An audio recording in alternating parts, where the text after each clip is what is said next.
Top quality और consistent performance के लिए सिर्फ सिल्वर पंप नाम याद रखना। ಡಿಕೆ ಎಚ್ಡಿಕೆ ನಡುವೆ ರಾಮನಗರ ಯುದ್ಧ ಜೋರಾಗಿದೆ.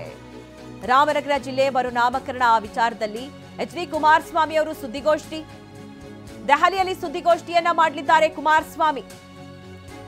ಡಿಸಿಎಂ ಡಿಕೆಗೆ ತಿರುಗೇಟು ಕೊಡ್ತಾರಾ ಎಚ್ಡಿ ಕುಮಾರಸ್ವಾಮಿ ಅವರು? ಈಗಾಗಲೇ ಡಿಕೆ ಶಿವಕುಮಾರ್ ಅವರು ಜಿಲ್ಲೆಯ ಹೆಸರು ಬದಲಾವಣೆ ಮಾಡಿ ಒಂದು ರೀತಿ ಟಕ್ಕರ್ ಕೊಟ್ಟಿದ್ದಾರೆ ಎಚ್ಡಿ ಕುಮಾರಸ್ವಾಮಿ ಅವರಿಗೆ. ಈ ವಿಚಾರದಲ್ಲಿ ಎಚ್ಡಿ ಕುಮಾರಸ್ವಾಮಿ ಅವರು ಏನು ಹೇಳ್ತಾರೆ, ಅವರ ಪ್ರತಿಕ್ರಿಯೆ ಏನು? ಇವತ್ತು ದೆಹಲಿಯಲ್ಲಿ ಸುದ್ದಿಗೋಷ್ಠಿಯನ್ನ ನಡೆಸ್ತಾರೆ. ಸುದ್ದಿಗೋಷ್ಠಿಯಲ್ಲಿ ಏನೆಲ್ಲ ವಿಚಾರಗಳನ್ನ ಪ್ರಸ್ತಾಪ ಮಾಡ್ತಾರೆ? ಒಂದ್ ಕಡೆ ಇವತ್ತು ಸುದ್ದಿಗೋಷ್ಠಿಯತ್ತ ಎಲ್ಲರ ಗಮನ ಇದೆ.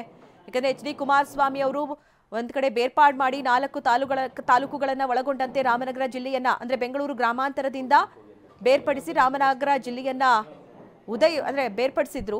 ಅದಾದ ನಂತರದಲ್ಲಿ 18 ವರ್ಷಗಳ ಬಳಿಕ ಈಗ ರಾಮನಗರ ಜಿಲ್ಲೆಯ ಹೆಸರನ್ನೇ ಬದಲಾವಣೆ ಮಾಡಲಾಗಿದೆ. ಬೆಂಗಳೂರು ದಕ್ಷಿಣ ಜಿಲ್ಲೆ ಆಗಿದೆ. ಹೀಗಾಗಿ ದೆಹಲಿಯಲ್ಲಿ ಕುಮಾರಸ್ವಾಮಿ ಅವರ ಸುದ್ದಿಗೋಷ್ಠಿ. ಇಲ್ಲ, ಈಗ 15 ದಿವಸ ಆಯ್ತು ಆಫೀಸ್ ಕೆಲಸ ಕಂಟಿನ್ಯೂಸ್ ಶುರು ಮಾಡ್ಬೋದು. ಯಾವ ಸಬ್ಜೆಕ್ಟ್ ಶುರು ಮಾಡಬಹುದು?